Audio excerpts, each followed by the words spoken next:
My fellow Americans, on this, the 250th anniversary of our great republic, I think we're unlikely to have a unifying address from any politician. So, I thought I'd get a little dressed up and offer one myself. A few years ago, I exercised one of my most important birthrights as an American. I drove with my wife and kids across the country, Connecticut to Seattle, 3,000 miles in a crowded minivan. One of our stops was Kalispell, Montana, a small city just outside Glacier National Park. And one of the places we thought about staying was the Kalispell Grand Hotel. And after the trip was over, a little while later, I was in my dad's house, looking at a collection of family artifacts from my grandmother's side of the family. And to my surprise, there was a picture of the Kalispell Grand Hotel. My great-great-grandfather built it. His name was Blair Bryce Gilliland, and he built all kinds of things around Kalispell. We had driven past monuments to my own ancestors without even realizing it. And the reason we didn't realize it was that after B.B. Gilliland helped build Kalispell, his son didn't stay there.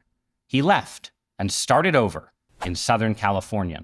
And then my own father, his grandson, married a woman who had come west from New England, and they started over back in the Northeast. That's a lot of fresh starts in 100 years. Right now, America is arguing about our national identity again. Whether the truest American is the new arriving immigrant who swears an oath, or the multi-generational American whose ancestors bled at Saratoga or Gettysburg or in Vietnam. My family, on both sides, has been in this country for a very long time. So maybe it's not surprising that I think there's a way of being American that's a cultural inheritance. But part of that American culture is also the very thing that brings immigrants to our shore. The knowledge that here you can begin again. Not just once when you leave behind an old world identity, but over and over, across multiple generations. We need that spirit of new beginnings now. I'm an optimist about America, and for most of our history, that was a normal thing to be. But these days, optimism can seem in short supply. Americans are polarized as never before. We're pessimistic about technology and afraid of various apocalypses. And yet, for all this, I don't think there's any country in the world that's better off than we are right now.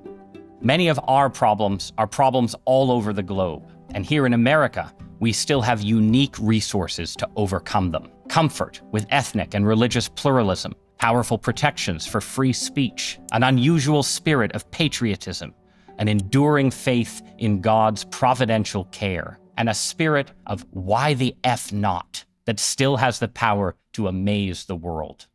One of the lessons of the last few difficult decades, I think, is that Americans are just not made for stasis and stability. Tell Americans that they've done everything important already, that the frontier is closed, and the only question now is how to divide our riches equitably or make sure that our achievements are sustainable, and they will tune out, turn on each other, fall into despair. But I'm here to tell Americans that a heroic age is still ahead of us, that the frontier is open once again. There is the high frontier of space travel, the moon within our reach again, Mars may be coming closer every day. There are territorial frontiers here on Earth that could be opened. If Albertans or Cubans or Australians would like to be Americans, maybe they should be.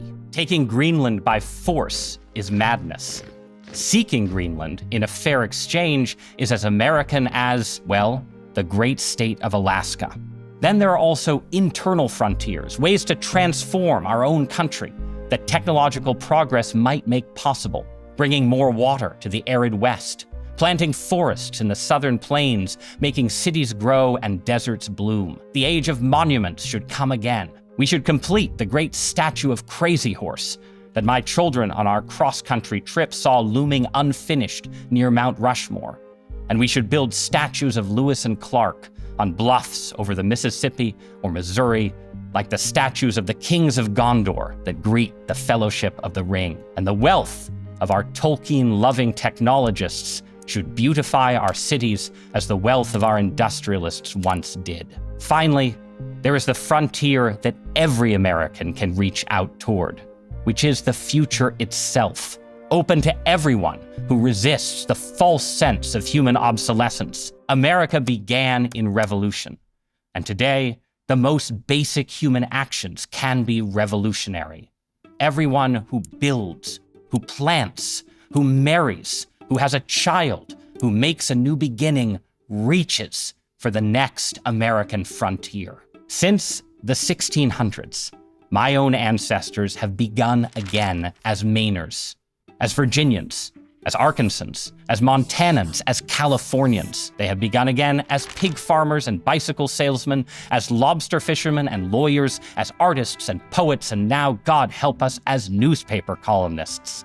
And I hope that my own children, all 5 of them, and their children, unto generations in the distant future, will always have the same chance to start afresh. This is the promise of America, and it's the reason that the future is still ours, the next 250 years and more than that, if God so wills it. And so, my fellow Americans, let us begin again.